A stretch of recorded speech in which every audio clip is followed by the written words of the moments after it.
Muy buenas noches, queridos hermanos y amigos.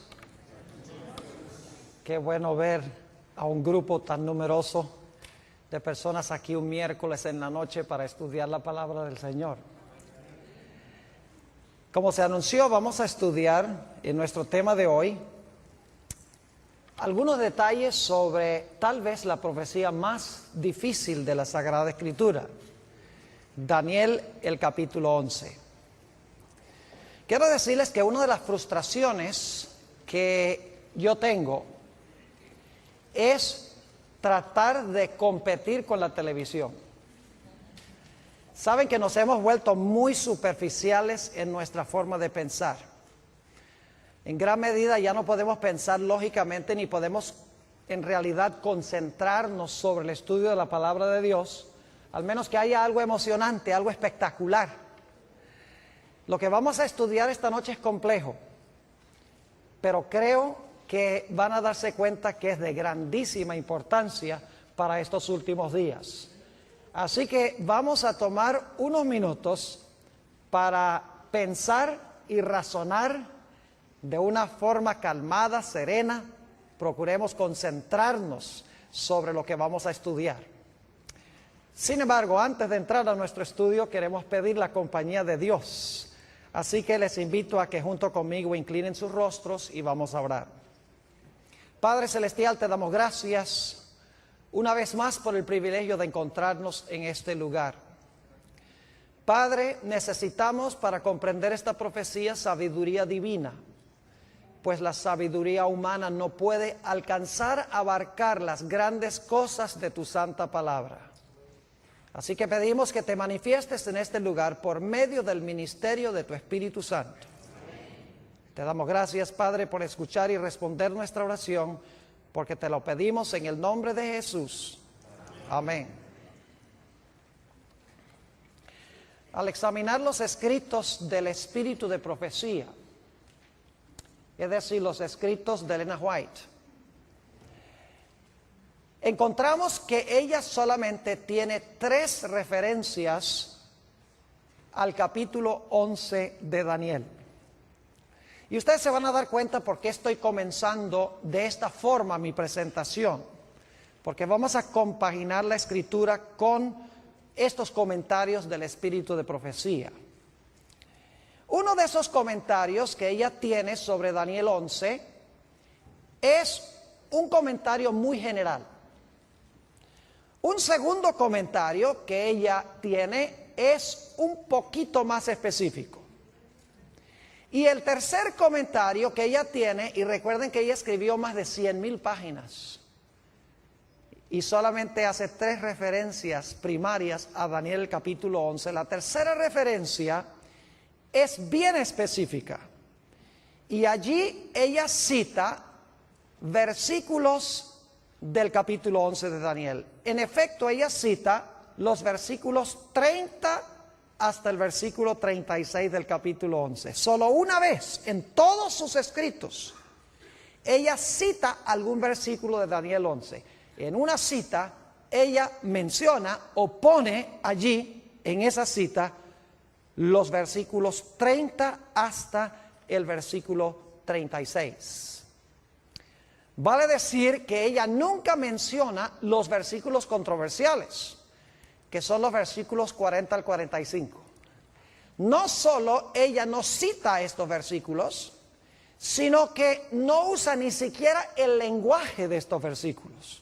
Es decir, la terminología de estos versículos 40 al 45 del capítulo 11, ella no lo usa en ninguna parte de sus escritos. No solo no cita los versículos, sino que no usa la terminología ni el lenguaje.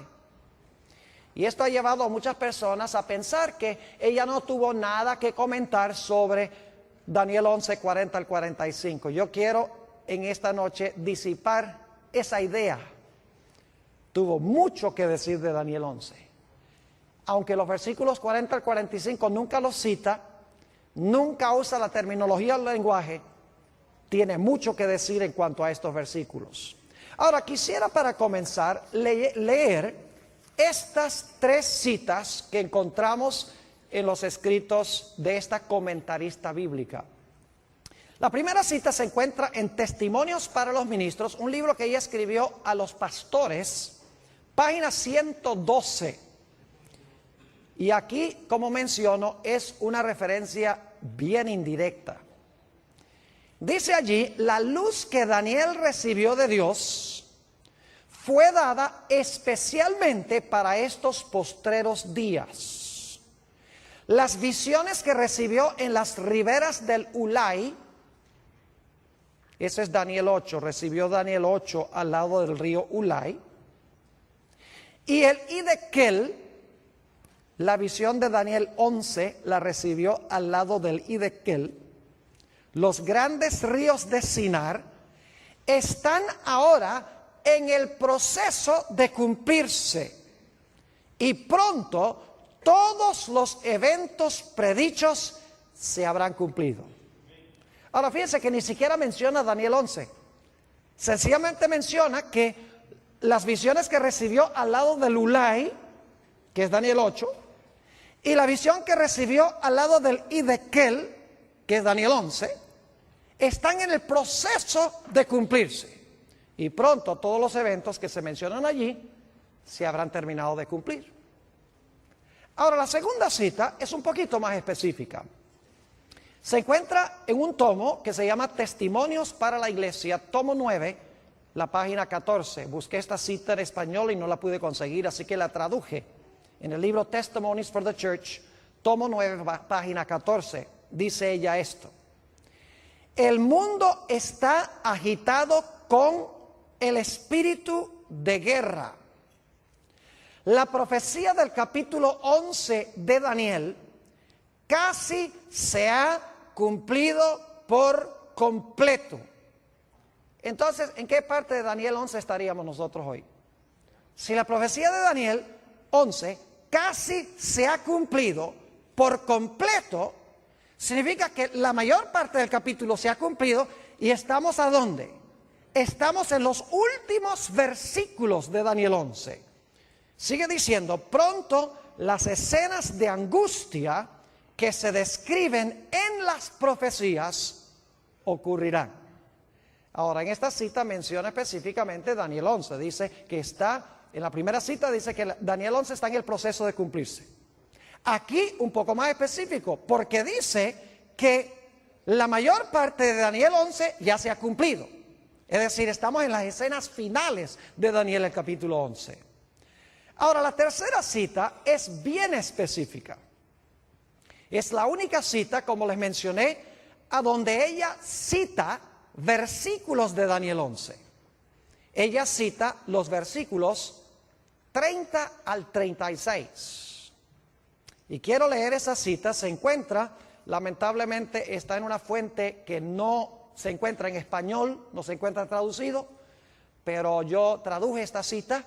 Se encuentra en un tomo que se llama Manuscript Releases, tomo 13, en la página 394. Son materiales de la hermana White que no se habían publicado antes. Se sacaron más o menos unos 20 tomos con todo ese material que antes no había sido publicado. Por eso se llama Manuscript Releases, tomo 13, página 394. Fíjense lo que dice. No hay tiempo que perder.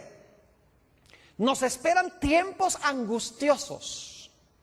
El mundo está agitado con el espíritu de guerra. Pronto ocurrirán las escenas de angustia que se describen en las profecías. La profecía del capítulo 11 de Daniel casi se ha cumplido por completo. Hasta ahí es parecido a la cita del tomo 9 de los Testimonios. Pero ahora sigue diciendo, mucha de la historia que ha ocurrido en cumplimiento de esta profecía se repetirá. Pregunta, ¿hay una porción de Daniel 11 que se cumplió ya? Sí. Dice, una vez más, mucha de la historia que ha ocurrido en cumplimiento de esta profecía, no dice que la profecía se va a volver a repetir, dice mucha de la historia que cumplió la profecía se va a repetir. Y luego note lo que sigue diciendo en el versículo, esta cita. Después de decir mucha de la historia que ha ocurrido en cumplimiento de esta profecía se repetirá, ella dice esto: En el versículo 30, ahora va a decir cuál parte se va a repetir de nuevo, cuál parte de la historia de Daniel 11 se va a repetir de nuevo. Dice, en el versículo 30, se habla de un poder que se enojará contra el pacto santo y hará según su voluntad. Volverá pues y se entenderá con los que abandonen el santo pacto. Y luego, no voy a citar los versículos, luego ella continúa citando los versículos 31 al 36. Es decir, el que leía el versículo 30 y luego ella cita versículo 31 al 36 y entonces dice esto. Escenas semejantes a las que se describen en estas palabras ocurrirán. Yo pregunto entonces, ¿qué porción de Daniel 11, según esta autora, se va a repetir de nuevo? ¿O qué eventos históricos, en cuáles versículos se van a volver a repetir? Son los eventos que se describen ¿dónde? En los versículos 30 hasta el versículo ¿qué? Hasta el versículo 36. Y quiero recalcar nuevamente que ella no dice que la profecía se va a cumplir dos veces. Dice que mucha de la historia que se realizó en cumplimiento de esta profecía se va a repetir. No es la profecía, es la historia que cumplió la profecía la que se va a volver a repetir. Es decir, las escenas que describen los versículos 30 al 36 van a ocurrir de nuevo en la historia. Ahora, para entender lo que ella está tratando de decir, necesitamos regresar un momento para repasar la secuencia de reinos que encontramos en Daniel 7 y Daniel 8. Y esto lo voy a hacer rápido, no voy a buscar los versículos, porque la mayoría de los que estamos aquí hemos estudiado estas profecías. En Daniel 7 tenemos un león. ¿Qué representa el león? Babilonia. Luego tenemos un oso. ¿Qué representa el oso? Medo-Persia. Luego tenemos un leopardo. ¿Qué representa el leopardo? Grecia. Luego tenemos un dragón o una bestia terrible que representa ¿qué reino? Roma. Y luego a ese dragón le salen 10 cuernos. ¿Qué representan los 10 cuernos? Representan los 10 reinos en los cuales se dividió el imperio romano. Y luego entonces sale un cuerno ¿qué? Un cuerno pequeño que gobierna ¿por cuánto tiempo? Por 1260 años. Ahora, ¿qué representan los 10 reinos? O los 10 cuernos, 10 reinos de Roma. ¿Y qué representa el cuerno pequeño? El cuerno pequeño representa la iglesia romana desde el tiempo cuando cayó el imperio romano y se fragmentó en 10 reinos y 1260 años más adelante, en 1798, cuando recibió una herida mortal. Es decir, tenemos cierta secuencia de reinos: Babilonia, Medo-Persia, Grecia, Roma pagana, Roma papal. Esa es la secuencia de reinos. Ahora necesito ir a Daniel 8, porque Daniel 8 sigue la misma secuencia, pero hay una excepción. En Daniel 8 no empieza con Babilonia, sino que empieza con ¿cuál reino? Empieza con Medo-Persia. ¿Recuerdan un carnero? ¿Cuántos cuernos tiene el carnero? 2.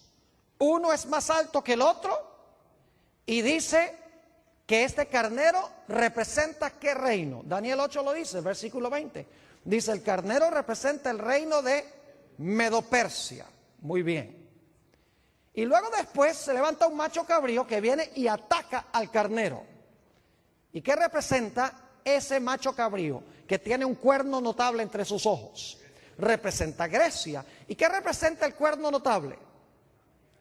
A su primer rey, Alejandro Magno. Y luego ese cuerno es quebrado, que significa que cae Alejandro Magno, y luego salen ¿cuántos cuernos?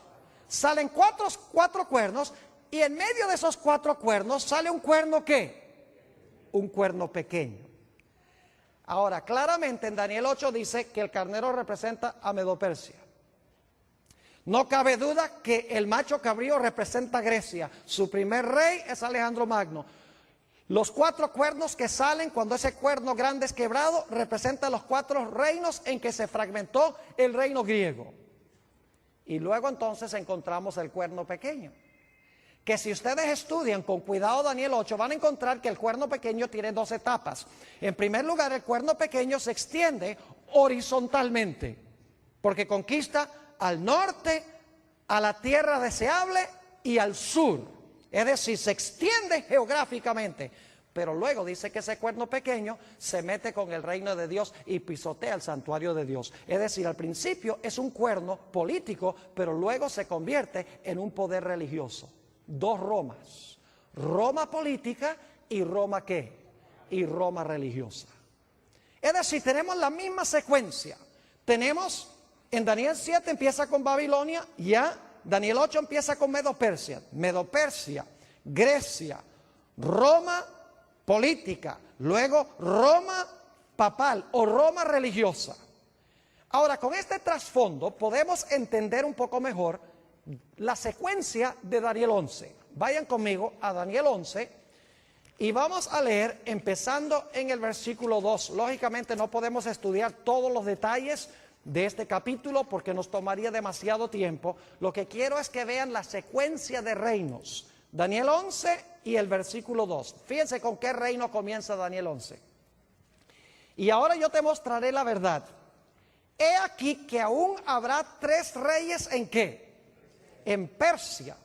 Y el cuarto se hará de grandes riquezas más que todos ellos. Y al hacerse fuerte con sus riquezas levantará a todos contra el reino ¿de qué? De Grecia. ¿Con qué empieza Daniel 11? Con Persia. ¿Empezó Daniel 8 con Persia? Claro que sí.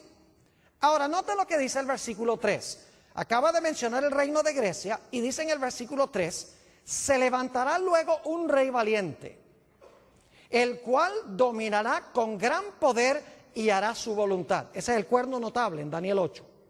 Pero cuando se haya levantado, su reino será ¿qué? ¿Qué pasó con el cuerno en Daniel 8? Fue quebrado. ¿Y repartido hacia qué cosa? Los 4 vientos. ¿Cuántos cuernos salieron en Daniel 8 después que el cuerno notable fue quebrado? 4, exactamente. Dice, no a sus descendientes, ni según el dominio con que él dominó, porque su reino será arrancado y será para otros fuera de ellos. Es decir, su reino no fue a ninguno que descendió de él. Históricamente eso es cierto. Así que en Daniel 11 empezamos en primero con Persia, luego continuamos con ¿quién? Grecia, el cuerno notable que es quebrado, 4 reinos que se levantan de allí. Y entonces quiero que noten cuál es el siguiente poder. Daniel 11 y el versículo 22, estamos saltando algunos versículos porque solo quiero que capten la secuencia de reinos. Daniel 11 y el versículo 22. Dice, las fuerzas enemigas serán barridas delante de él como con inundación de aguas. Serán del todo destruidos junto con el príncipe del pacto. Ahora esa palabra destruidos mejor se traduce quebrantados.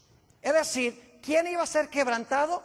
El príncipe ¿de qué? El príncipe del pacto. Ahora yo pregunto, históricamente, ¿quién fue el que quebrantó al príncipe del pacto? ¿Qué imperio quebrantó al príncipe del pacto? Fue quebrantado ¿por quién? Por Roma. ¿Cuál Roma? ¿La Roma papal o la Roma pagana? La Roma pagana. Ahora yo pregunto, si Daniel 11 está siguiendo la misma secuencia de Daniel 8, ¿cuál esperaríamos que sería el siguiente reino? Tiene que ser Roma religiosa, ¿sí o no? Porque hemos visto Daniel 7, Babilonia, Medo-Persia, Grecia, Roma pagana, 10 reinos, cuerno pequeño. Hemos visto en Daniel 8 que comienza con Persia, luego Grecia, el cuerno notable, los 4 cuernos, luego entonces viene Roma en su fase política, luego entonces viene Roma en su fase religiosa. Daniel 11 tenemos lo mismo, tenemos a Persia, tenemos luego a Grecia, tenemos el rey notable, tenemos los 4 cuernos y luego entonces el poder que quebranta al príncipe del pacto, que fue Roma pagana. Es decir, el siguiente reino tiene que ser, ¿cuál Roma? Tiene que ser Roma papal, la Roma religiosa. Ahora vamos a Daniel 11 y vamos a leer aquí algunos versículos para que ustedes vean qué poder se describe aquí. el capítulo 11 y el versículo 31. Y se levantarán de su parte tropas, es decir, de parte de este poder que representa a Roma papal, que profanarán el santuario y la fortaleza, quitarán el continuo y pondrán la abominación asoladora. Yo pregunto, ¿es eso lo que hizo el cuerno pequeño en Daniel 8? Pisoteó el santuario, quitó el continuo, puso la abominación asoladora. Léanlo en Daniel 8. Fue lo que el cuerno pequeño hizo en su fase religiosa. Es decir, esto es paralelo al periodo del cuerno pequeño en su fase religiosa. Versículo 32, lástima, no tenemos tiempo de estudiar todo esto, porque cada detalle vale la pena estudiarlo. Dice, con lisonjas seducirá a los violadores del pacto, mas el pueblo que conoce a su Dios se esforzará y actuará. ¿Habrá un remanente fiel? Claro que sí. Versículo 33, y los sabios del pueblo instruirán a muchos, y por algunos días caerán. ¿Quiénes van a caer? Los sabios del pueblo, ¿verdad? ¿Y cómo van a caer? Dice, a espada, a fuego, en cautividad y en despojo. 4 métodos en que iban a caer los fieles de Dios. Y saben que si ustedes miran la Edad Media, van a encontrar que estos 4 métodos eran los que eran usados por la iglesia, empleando al Estado para perseguir a los que no estaban de acuerdo con las enseñanzas de la iglesia nominal de aquella época. ¿Han oído de que los mártires eran puestos en una estaca y quemados en la hoguera? ¿Han oído de que eran encarcelados, iban en cautividad?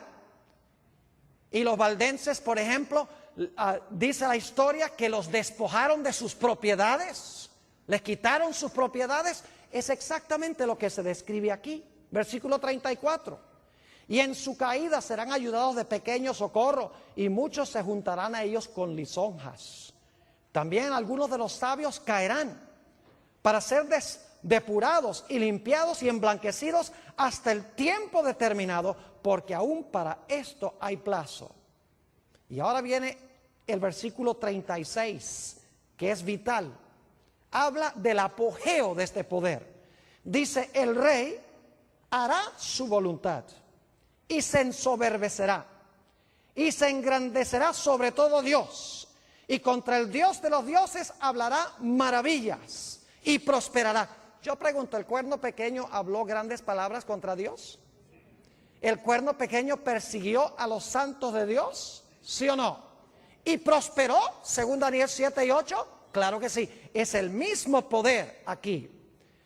Dice, hablará maravillas y prosperará hasta que sea consumada la ira, porque lo determinado se cumplirá.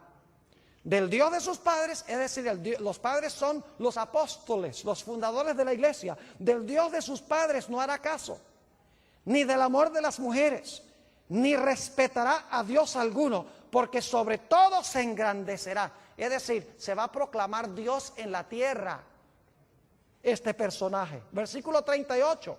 Mas honrará en su lugar al Dios de las fortalezas, Dios que sus padres no conocieron, es decir, el Dios de la fuerza, el Dios del Estado, usando el poder civil. Lo honrará con oro y plata, con piedras preciosas y con cosas de gran precio. En la misma descripción del traje de la grande ramera de Apocalipsis, el capítulo 17. Versículo 39, con un Dios ajeno se hará de las fortalezas más inexpugnables y colmará de honores a los que le reconozcan, y por precio repartirá la tierra. Todo este pasaje, los versículos 30 al 39, están describiendo el periodo del cuerno pequeño de Daniel 7 y el cuerno pequeño de Daniel 8 en su fase religiosa, el periodo de los 1260 años de supremacía de la iglesia romana. Ahora, ¿está clara la secuencia? ¿Entiende la secuencia? Persia, Grecia, Roma en su fase pagana, luego Roma en su fase ¿qué? En su fase papal. Pero yo pregunto, según las profecías, ¿cuántas etapas de dominio tiene el cuerno pequeño o la bestia, o en este caso el rey del norte? ¿Cuántas etapas de dominio tiene? A ver, díganme ustedes. Tiene dos. ¿Cuál es la primera? ¿Gobernó por cuánto tiempo? 1260 años. ¿Verdad que sí? Ahora, cuando cayó, después de los 1260 años, en 1798, terminado, ya no se levanta más nunca.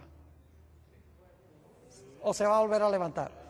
¡Oh, se va a volver a levantar! Porque Apocalipsis 13 dice que la bestia que gobernó 42 meses, que es lo mismo que los 1260 días, iba a recibir una herida, ¿qué? Mortal.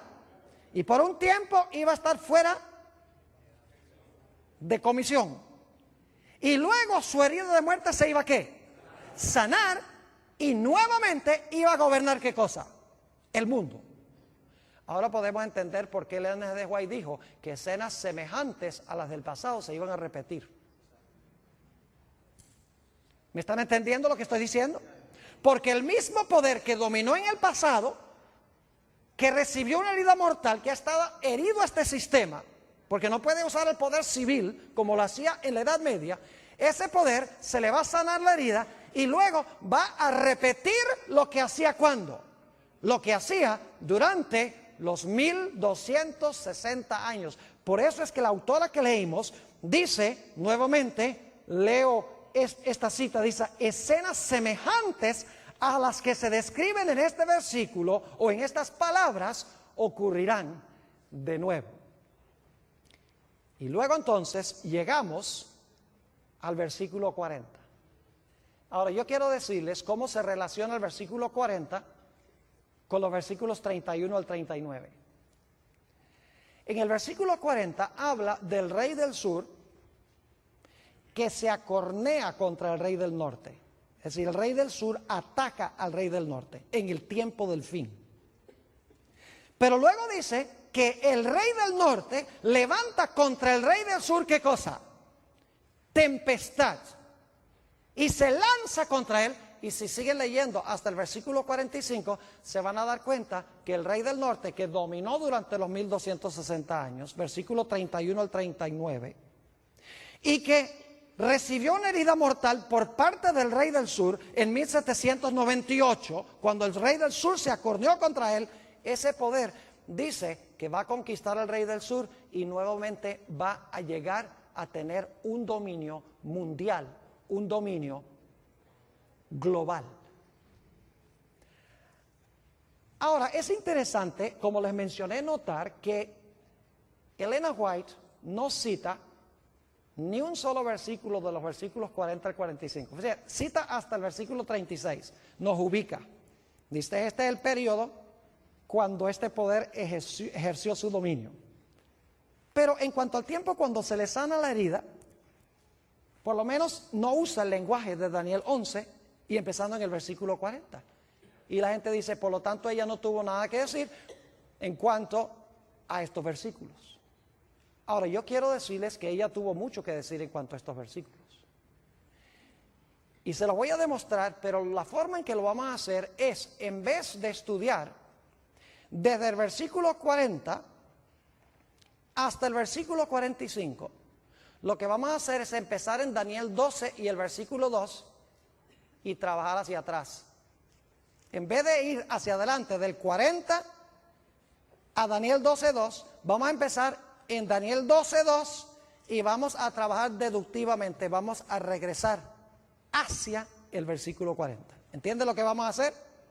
Ahora, ustedes dicen, ¿por qué va a hacer esto, Pastor Bor? Le voy a explicar. Porque Ellen G. White, aunque no cita los versículos 40 al 45, varias veces cita Daniel 12 y el versículo 1.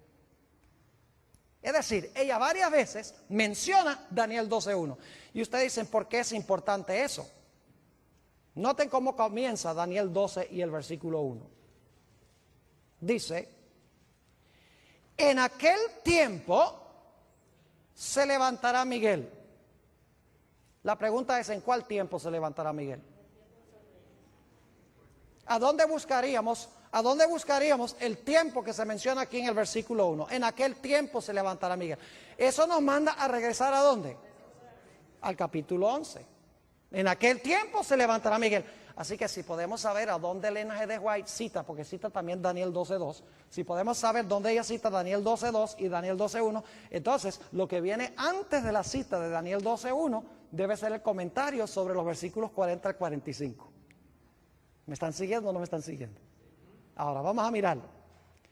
Tengo en mi mano este librito que se llama El conflicto de los siglos. Está bien usado. Y a propósito traje un ejemplar bien feo para que lo pongan en cámara, porque así debe estar el conflicto de los siglos de ustedes. No debe estar en papel celofán. Debe estar bien usado. Ahora, lo que yo quiero compartir con ustedes es extraordinario, porque va a mostrarles que Elena G. de White tenía más que sabiduría humana. Es increíble cómo ella compagina perfectamente con la profecía de Daniel 11 sin usar el lenguaje. Yo creo que ella misma tal vez ni sabía lo que estaba haciendo. Ahora escuchen bien, les voy a dar las páginas. En la página 695, y no voy a leer todas las citas, pero en la página 695 del conflicto de los siglos, ella cita Daniel 12 y el versículo 2. Ahora, ¿qué es lo que dice Daniel 12 y el versículo 2? Dice: y muchos de los que duermen en el polvo de la tierra serán despertados, unos para vida eterna y otros para vergüenza y confusión perpetua. En la página 695 del conflicto de los siglos, ella cita ese versículo. Ahora queremos trabajar un poquito más hacia atrás. ¿Saben ustedes cómo se llama el capítulo a donde ella cita ese versículo de Daniel 12 y el versículo 2? El título de ese capítulo es La liberación del pueblo de Dios. ¿Por qué es importante? Dicen ustedes. Vamos a Daniel, el capítulo 12, y fíjense algo interesante. Dice: en aquel tiempo se levantará Miguel. Lo primero que quiero que noten: en aquel tiempo se levantará Miguel, el gran príncipe que está de parte de los hijos de tu pueblo. Se va a levantar Miguel, el que está a favor de su pueblo. Segundo, ¿y será tiempo de qué? De angustia, cual nunca fue desde que hubo gente hasta entonces. Número 2. Número 3, pero en aquel tiempo de angustia, tu pueblo será ¿qué? Libertado. Todos los que se hallaran escritos en el libro. Y luego número 4, dice: muchos de los que duermen en el polvo de la tierra serán despertados. 4 cosas. Se levanta Miguel, viene un tiempo de angustia, es libertado el pueblo de Dios. ¿Y qué? Y viene la resurrección especial. Ahora estamos trabajando no hacia adelante, sino hacia atrás. Vimos en la 695 que cita Daniel 12:2. Ahora, el título de ese capítulo, que comienza en la página 693, es La liberación del pueblo de Dios. ¿Por qué es importante eso? Porque es la última frase del versículo 1 del capítulo 12. En aquel tiempo será ¿qué? En aquel tiempo será libertado tu pueblo, todos los que se hallaren escritos en el libro. ¿Ven lo que estamos haciendo? Daniel 12:2. Luego la última parte de Daniel 12:1 está en la página 693. El título: La liberación del pueblo de Dios. Ahora, ¿qué viene inmediatamente antes de la última parte del versículo 1 de Daniel 12? Dice: ¿habrá tiempo de qué? Tiempo de angustia. Y antes del tiempo de angustia, ¿qué dice? ¿Se levantará qué? Se levantará Miguel. Así que vamos a trabajar un poquito más hacia atrás del capítulo de la liberación del pueblo de Dios. Si vamos al capítulo anterior, a la liberación del pueblo de Dios, a que no adivinan cómo se titula ese capítulo. ¿Y eso por qué? El tiempo de angustia. ¿Y saben con qué versículo comienza Elena G. de White el capítulo sobre el tiempo de angustia? Con Daniel 12 y el versículo 1. ¿Ven lo que estamos haciendo? ¿Sí entienden? Yo les dije que teníamos que pensar esta noche. Tenemos que usar lógica, tenemos que mirar la estructura. Página 695, Daniel 12:2. Página 693, el pueblo de Dios es libertado. En la página, escuchen bien, en la página 671, yendo hacia atrás, está el capítulo que se titula El tiempo de angustia. Y el capítulo comienza diciendo, en aquel tiempo se levantará Miguel, el gran príncipe que está por los hijos de tu pueblo, y será tiempo de angustia cual no hubo desde que existió nación. ¿Qué está pasando con el linaje de White? ¿Tiene algo que decir sobre Daniel 12:2? Oh, sí. ¿Tiene algo que decir sobre Daniel 12:1? Lógico que sí. Ahora yo les pregunto, ¿a dónde esperarían ustedes conseguir los comentarios del linaje de White sobre Daniel 11 y el versículo 40 al 45? A ver, díganme ustedes, ¿a dónde esperarían encontrar los comentarios de ella sobre los capítulos anteriores o los versículos anteriores? ¿Tiene que ser antes de qué página? Tiene que ser antes de la página ¿qué? 671. ¿Sí están viendo lo que estamos haciendo o no? Como ella no tiene nada, no usa el lenguaje, ni cita los versículos 40 al 45, entonces nosotros tenemos que empezar con el versículo que sí cita. 12:2. Y luego la última parte del 12:1. Y luego la primera parte del 12:1. 695, 693, 671. Y esperaríamos que los comentarios de ella sobre el capítulo 11 estén en los capítulos anteriores al capítulo sobre el tiempo de angustia. Ahora quiero que vayamos a Daniel 11, no vamos a estudiar todo yendo hacia atrás, porque yo les digo que si hiciéramos esto, terminaríamos en el conflicto de los siglos, en el capítulo que se titula La Biblia y la Revolución Francesa. Pero claro, no podemos estudiar todos esos capítulos. Nada más quiero lanzarles la idea de cómo estudiar esta profecía. Ahora, noten lo que dice Daniel 11 y el versículo 44. Cuando el rey del norte está en su apogeo, cuando se le ha sanado la herida a la iglesia romana y está dominando el mundo, según la Biblia, dice que algo va a pasar. Versículo 44. Pero noticias del oriente y del norte lo atemorizarán. Otras versiones dicen que nuevas del oriente y del norte lo espantarán. ¿Y qué va a ser como resultado de esas nuevas que vienen del norte y del oriente? Dice, ¿y qué? Y saldrá con gran ira para destruir y matar ¿a qué? A muchos. ¿Captan lo que dice el versículo? Hay ciertas noticias que vienen del norte y del oriente que espantan al rey del norte, y la reacción de él es salir ¿a qué? Salir a matar y destruir. ¿A quiénes? ¿A todo el mundo? En Daniel es el pueblo de Dios. A usted dice, ¿qué es eso de nuevas del oriente y del norte? Bueno, vamos a Apocalipsis el capítulo 7 y fíjense algo muy interesante. Fíjense lo que viene del oriente según el libro de Apocalipsis. Apocalipsis el capítulo 7 y el versículo 2. Vi también otro ángel que subía de donde sale el sol. ¿Qué punto del compás es ese? Del oriente, muy bien. Y tenía ¿qué cosa? El sello del Dios vivo. Y clamó a gran voz a los 4 ángeles a quienes se les había dado poder de hacer daño a la tierra y al mar, diciendo, no hagáis daño a la tierra ni al mar ni a los árboles hasta que hayamos sellado en sus frentes a los siervos de nuestro Dios. ¿Qué es lo que viene del oriente aquí? El ángel que trae ¿qué? El sello de Dios. Es decir, es el mensaje del sellamiento. ¿Y qué es el sello de Dios? El sello de Dios, no lo hemos estudiado esta semana, pero el sello de Dios es el sábado. El sello en la ley de Dios es el santo sábado. Ahí se encuentra el nombre de Dios, su territorio y el oficio. El único mandamiento que tiene las características de un sello. Es decir, este mensaje que viene del oriente es el mensaje del ¿qué? Del sellamiento. Bueno, ¿y las noticias que vienen del norte qué?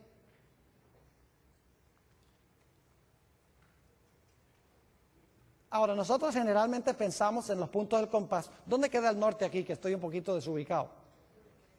¿Hacia allá? Ok, nosotros generalmente pensamos norte hacia adelante, sur hacia atrás, oriente a la derecha y occidente a la izquierda. Pero técnicamente hablando, el norte es arriba y el sur es abajo. El oriente es la mano derecha y el occidente es la mano izquierda.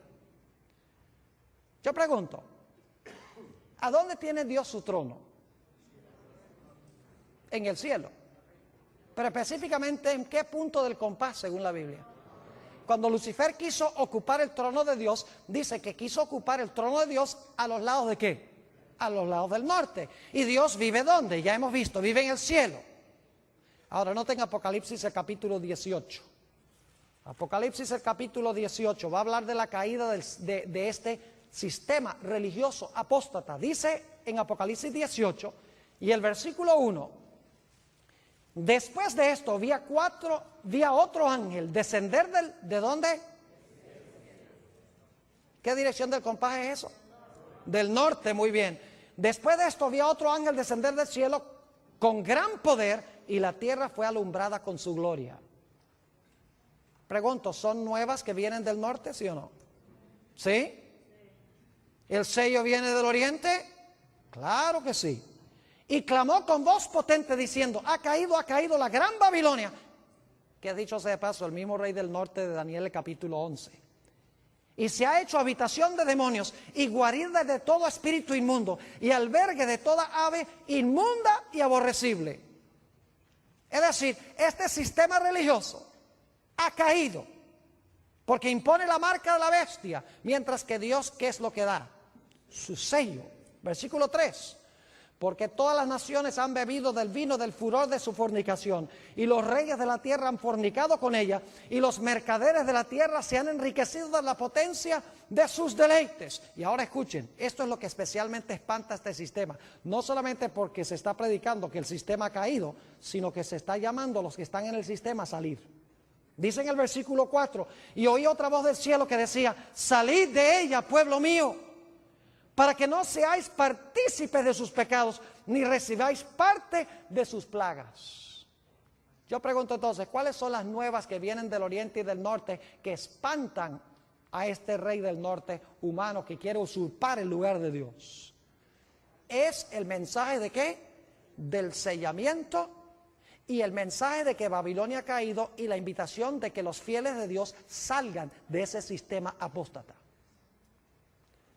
Ahora, volviendo otra vez al espíritu de profecía, a que no adivinan cómo se llama el capítulo antes del capítulo que dice tiempo de angustia.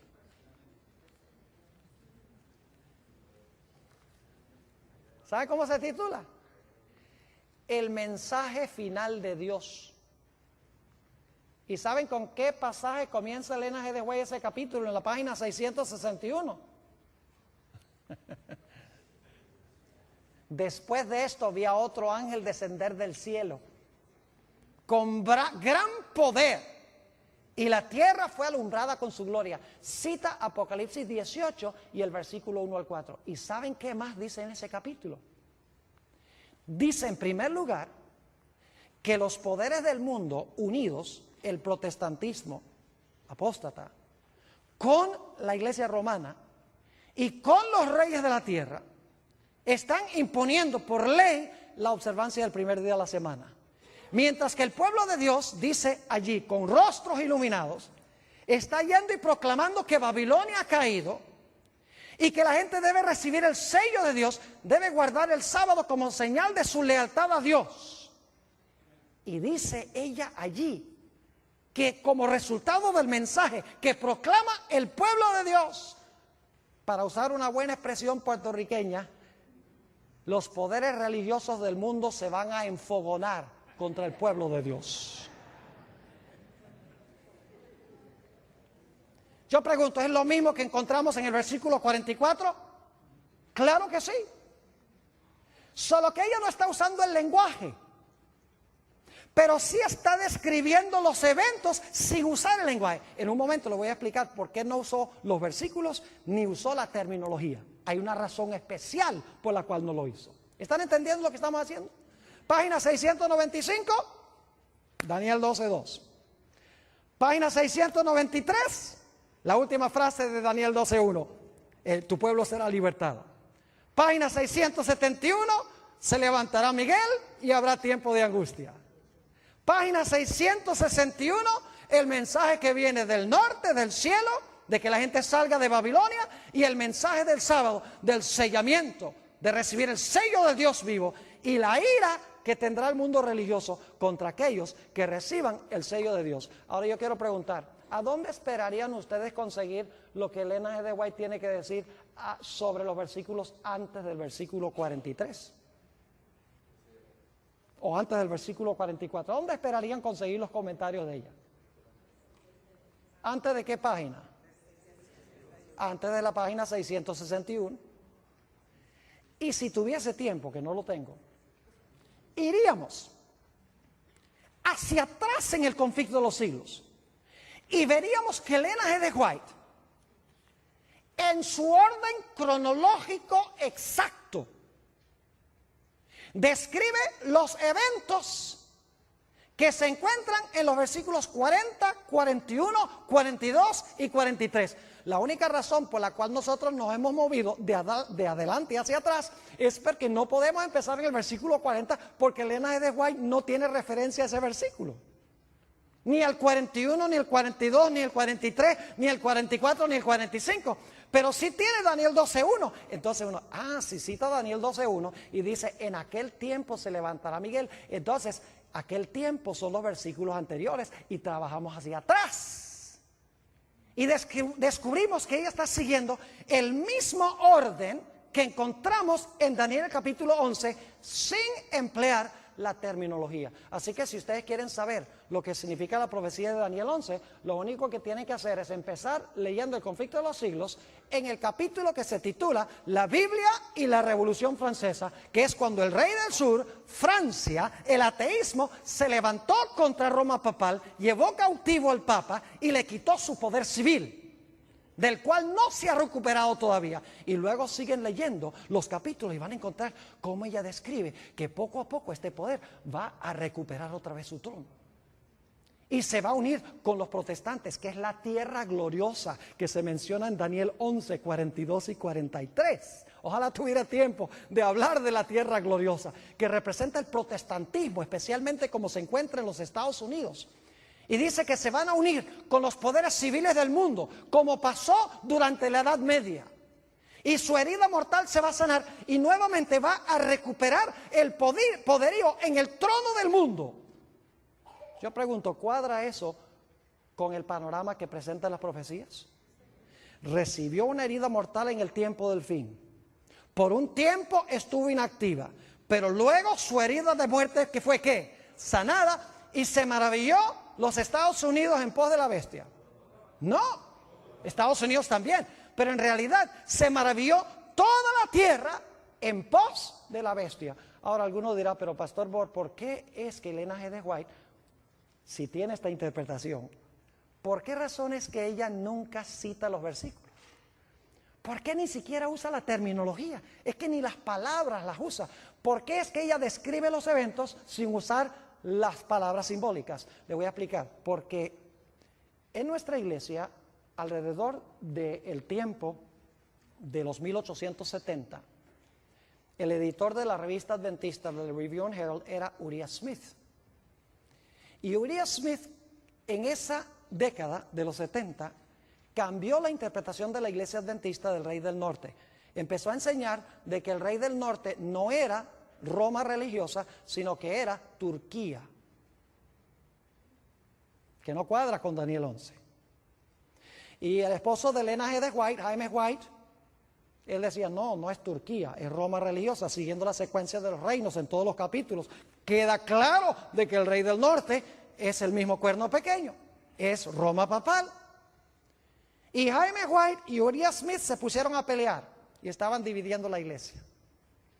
Ahora, la hermana White sabía que esa profecía no era verdad presente para esa época, porque estaba lejos de los eventos que estamos viendo cumplirse en el mundo hoy. Esta profecía sí es verdad presente para ahora, pero en esa época no. En esa época, hace 120 años, hace 130 años, en realidad no era vital definir en ese momento quién era el Rey del Norte y dividir a la iglesia.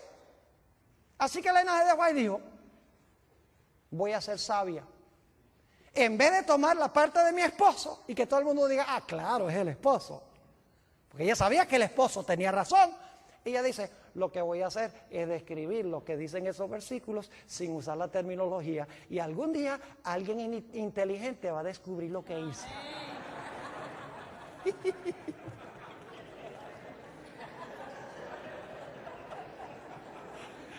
Y quiero decirles, yo no soy el único que lo he descubierto.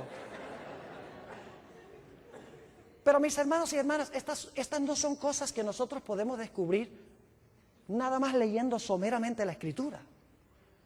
Por eso les digo, la televisión ha arruinado en gran medida nuestra capacidad de pensar, nuestra capacidad de razonar, de pensar estructuralmente. Ya no lo hacemos, porque todo lo queremos digerido. Queremos ahí sentarnos a ver la telenovela, todo está ahí superficial.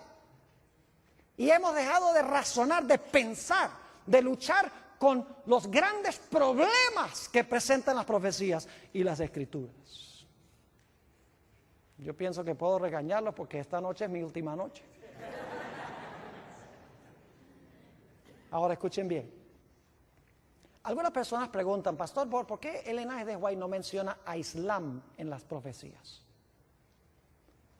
Porque hoy en día hay algunos en la iglesia adventista que están encontrando a Islam. Inclusive hay un teólogo famoso de la iglesia adventista que está diciendo que el cuerno pequeño es Islam. Y bien famoso, no voy a mencionar su nombre porque esto va a salir al aire. Pero está diciendo que el cuerno pequeño es Islam. Porque como los musulmanes están en las profecías, están en la historia ahora, en las noticias, tiene que estar en la Biblia. Lo mismo hizo Uriah Smith en la década de los 1870, como Turquía estaba en las noticias, dice, hay que conseguir a Turquía. ¿Cuántas veces menciona Ellen G. de White a los musulmanes como cumplimiento profético en la última mitad del conflicto de los siglos? Ni una sola vez. Ahora, yo creo que lo que está pasando con los musulmanes puede precipitar el cumplimiento de profecías bíblicas, pero no es el cumplimiento de una profecía bíblica. ¿Me estoy explicando? Es decir, puede ser funcional en llevar a cumplir profecías bíblicas, pero no es el cumplimiento de una profecía bíblica. Yo les voy a decir, hay 3 razones por las cuales yo creo que se ha levantado Islam para cumplir profecías bíblicas. Número 1, porque Satanás quiere poco a poco que la gente pierda sus libertades en este país. Porque él sabe que no puede quitar la libertad de la noche a la mañana. Y no voy a describir cómo poco a poco hemos ido perdiendo nuestras libertades. No radicalmente, pero poco a poco. Y va a ser muy fácil algún día usar todas estas, la ley patriota y todas estas cosas, como una excusa para que nosotros seamos echados en la cárcel y no podamos tener un abogado ni nos digan de qué nos están acusando. Y para que puedan escuchar nuestras conversaciones telefónicas. ¿Me estoy explicando? Primera razón, para perder las libertades poco a poco. Segundo, para traer a los Estados Unidos a la prominencia a nivel global. Porque eso es lo que Apocalipsis 13 dice que tiene que pasar. Los Estados Unidos tiene que, como decimos en inglés, flex its muscles. Porque es el país, es el poder prominente en Apocalipsis 13, unido con Roma papal. Y en tercer lugar, fíjense qué sabio es el diablo. El diablo yo creo se va a morir por trasnochado. Por estudiar las Sagradas Escrituras. Porque él estudia las profecías para ver cómo contrarrestar las profecías como las presenta Dios en la Biblia. ¿Saben ustedes que hoy en día la mayoría de las iglesias están mirando al Medio Oriente para el cumplimiento de las profecías? Irak, Afganistán, los palestinos, Israel, que se va a reconstruir el templo. Y todos están mirando allá. Y mientras tanto las profecías se están cumpliendo con Roma y con los Estados Unidos y nadie lo ve porque la gente está mirando a donde no es. Así que Islam es funcional en el cumplimiento de las profecías bíblicas, no cabe duda, pero no es el cumplimiento específico de alguna profecía bíblica. ¿Les ha quedado claro lo que estudiamos esta noche? Es sencillo, no es complicado. Mis hermanos y hermanas, apreciadas visitas, necesitamos, por el poder de Dios, sentarnos a estudiar las Escrituras profundamente con oración. No conformarnos con lo superficial. No venimos a la iglesia a que nos entretengan o a gozar. Hoy en día esa es la moda en la iglesia. Ay, que me den mucha música y muchos adornos y muchas cosas. Creo en la música, gloria a Dios, es un apoyo. Pero nunca sustituyamos los adornos por el mensaje. Estamos viviendo en tiempos tremendos. Y ojalá que Dios nos ayude a entender estas profecías y que estemos en el lado correcto en el gran conflicto.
thing for me now. It is spending time with you. I want to stay with you forever so that I can see you, love you, and care for you. I feel magical when you are around me. I feel that there is a connection of the heart and soul. Your love gives me a fire that I can internally feel. Baby, stay as you are, the light of my life. My love will never change.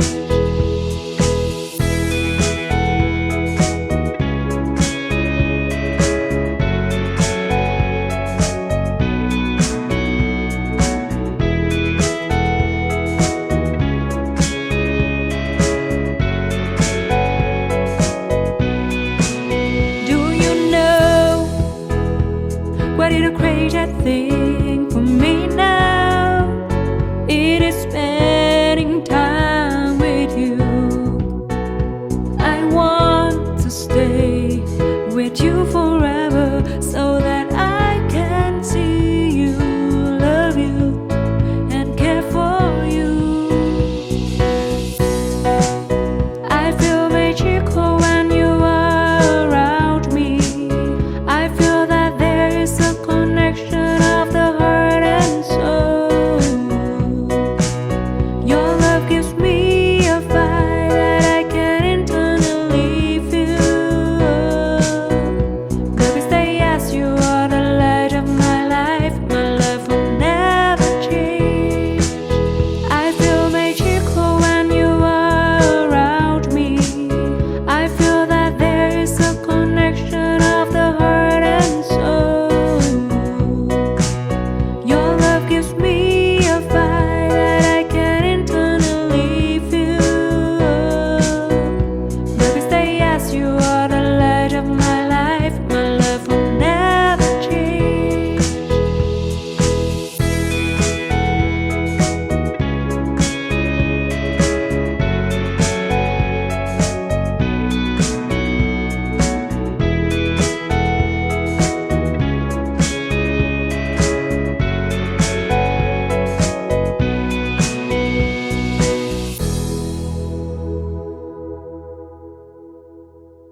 never felt that great before. I can say proudly that I love you and your love is great. You are such an amazing man.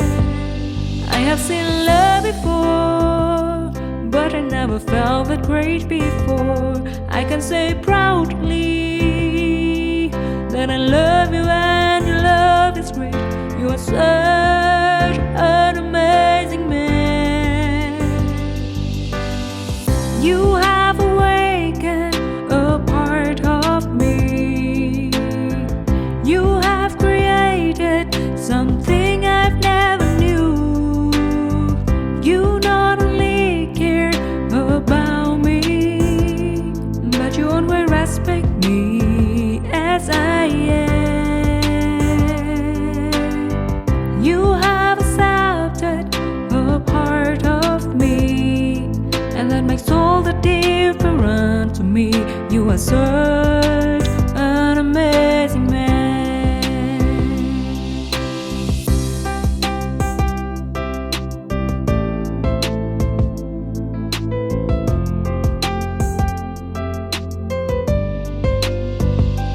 I have seen love before, but I never felt that great before. I can say proudly that I love you and your love is great. You are such an amazing man. I have seen love before, but I never felt that great before. I can say proudly that I love you and your love is great. You are such an amazing man. You have awakened a part of me. You have created something I've never knew. You not only care about me, but you always respect me as I am. You have accepted a part of me, and that makes all the difference to me. You are such an amazing man. You have awakened a part of me. You have created something I've never knew. You not only care about me, but you always respect me as I am. You have accepted a part of me, and that makes all the difference to me. You are such an amazing man.